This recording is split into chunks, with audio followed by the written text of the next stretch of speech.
So karon day pupunta muna tayo sa my birthdayhan kasi baga-baga og nawong si Inday.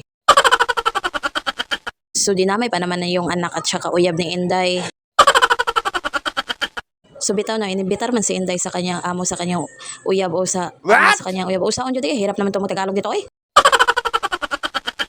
So kayo na umitindi sa Tagalog ni Inday, matigas pa yung ulo ni Inday. Mas lalong tumigas yung Tagalog ni Inday.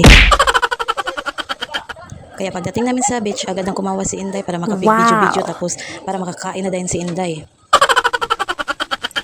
So ito na ang hinihintay ni Inday, hindi na nagpapasaylo si Inday kaya agad-agad na kumuha ng plato si Inday para kumuha ng pagkain at saka kumain na din si Inday kasi ginugutom na si Inday. Pagkatapos kumain ni Inday, agad niya binidyohan yung birthday girl. So panoorin niyo. Eh, di lagi ko te. Deko,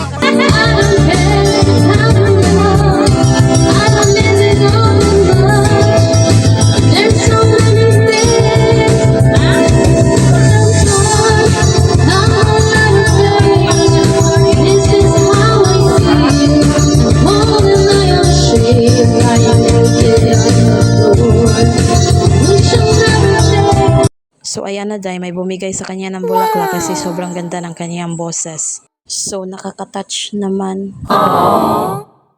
Fast forward muna tayo day. Sobrang ganda ng kanilang dagat day. Kung gusto niyo mag-swimming dito day, pwede kayo dito day. Pero huwag lang kayo magpante at day kasi yung mga tao dito day, grabe makatitik day.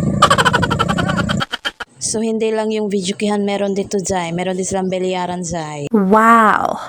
And that's all for today's video. Bye-bye!